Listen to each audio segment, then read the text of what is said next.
metai. Na ir su šiuo bunkeriu susijęs, su jo įrengimu susijęs ir Petras Bartkus Žadgaila, vienas iš signatarų 49 vasario 16 akto. Kitas jam žuvus pakeitęs ir perimęs bunkerį savo žinią, tai yra Leonardas Grigonis Gifaris, tai yra dar vienas vasario 16 akto signataras. Na ir šturmo metu bunkeryje žuvo Grigonis, Aleksas Meškauskas Elytė turėjo savo būrį, Juozas Tomkus Gabrys, Vytautas Kuzmickas, taip pat Juozas Zinius Nemunėlis ir partizanas Slapyvardžių banga. Na, šiame žemėlapyje matote 4 dešimtmečio planą tos vietos ir Ryšninko sodyba ir bunkerį. Tai yra Daugeliškių miškas, Ariogalos valsčius, dabartinis Raseinių rajonas. Na ir prieš pradedant archeologinius tyrimus, visų pirma, tai turėčiau paminėti, kodėl jie vyko. Tai yra Ariogalos gimnazijos mokytojai ir moksleiviai buvo pasiryžę šį bunkerį statyti, kadangi kiekvienas atstatymas, įsikišimas į bunkerį yra jo sunaikinimas, nes iškasimas ir niekada šiais duomenys daugiau niekas negalės pasinaudoti, todėl buvo atlikti archeologiniai tyrimai. Na ir bunkeris buvo įrengtas kalvelė, kurie supo 2 upeliai, bevardžiai, matote nuotraukoje. Prieš pradedant tyrimus buvo išlikusi 3-4 metrų dydžio ir 1,5 metrų gylio duobė.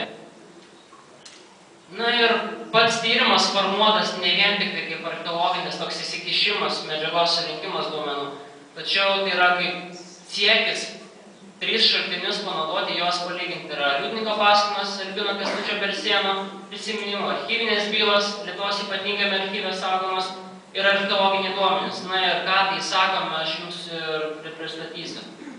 Archeologiniai tyrimai vykdyti pernai, tai yra 2010-aisiais, gegužės Liepos mėnesiais, taip pat pratęsti prieš pradedant atstatymo darbus rugsėjo mėnesį.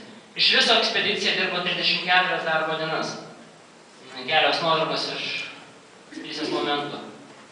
Na ir archeologinių tyrimų tokia svarba yra tai, kad remiantis šiais duomenimis galima tiksliai atkurti bunkerį. Tai yra ilgoje sienoje, jums pelite, jeigu matote, jos ilgis buvo 3 metrai, plotis 2 metrai.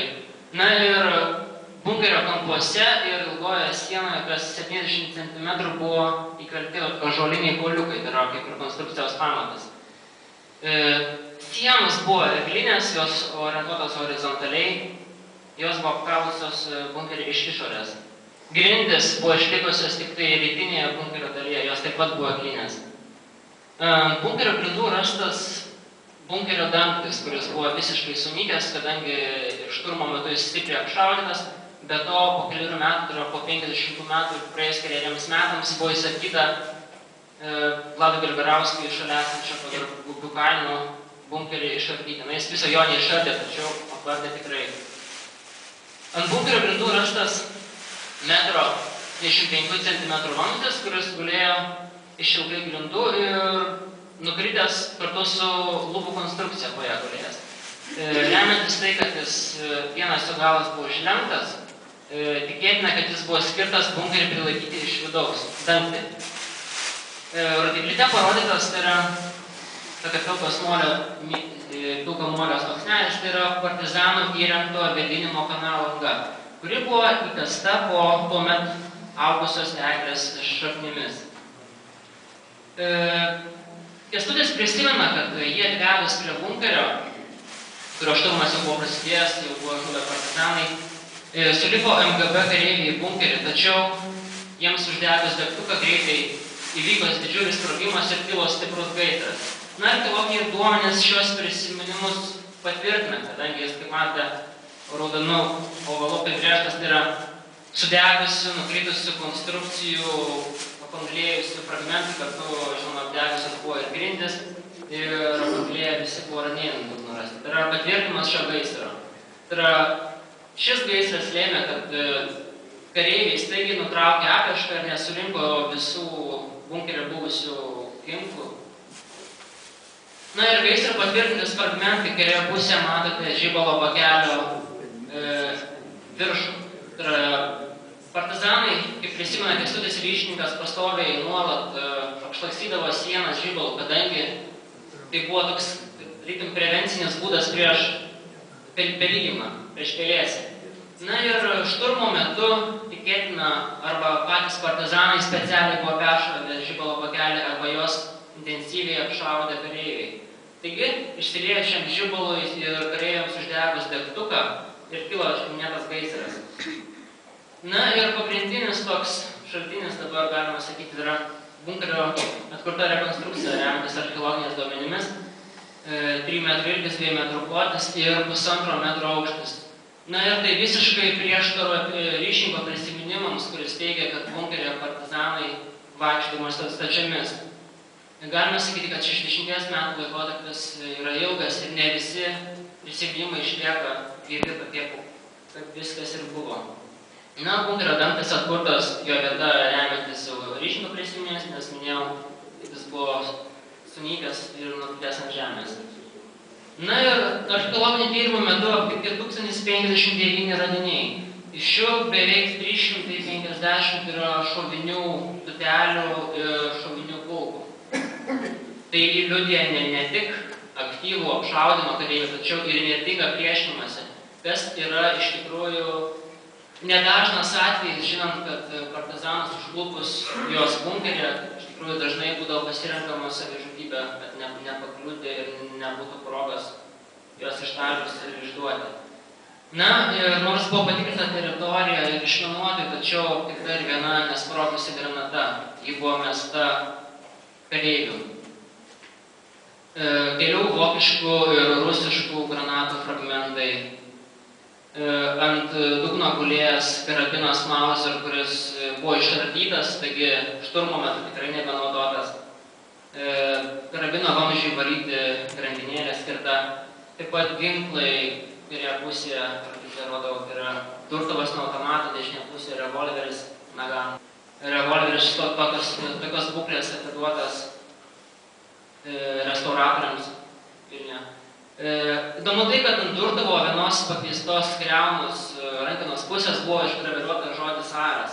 Tai yra vienas iš kelių Alekso Meškausko žuvusio šiame bunkeryje slapyvardžių. Taigi tikėtina, kad šis durtuvas jam ir priklausė, o be to, kaip minėjau, jis turėjo savo būrį, taigi galima sakyti, kad buvo galbūt kaip ir jam dovana skirta. Priešingos pusės reikmenis, tai yra stribų smaigai, kuris buvo siekiama atrasti, lokalizuoti vietą bunkerio išvilkti kūnus.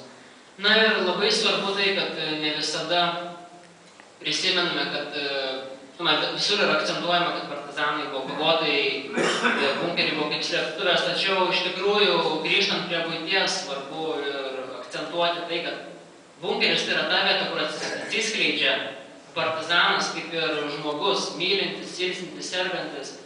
Na ir aptikta nemažai būties reikmenų, tai yra puodynė, dešinėje pusėje lėkštė, šakutės šaukštai, dešinėje pusėje viršuje primuso arba viryklės rinkė, kairėje apačioje dantų pastos ar skutimosi kremo patelė, dešinėje apačioje veidrodėlis, statybos ir gyvenimo reikmenys, žinoma, tai yra ir pjūklas, vinis, kurios tvirtino konstrukcijas, o konstrukcijas sudarė bunkerį.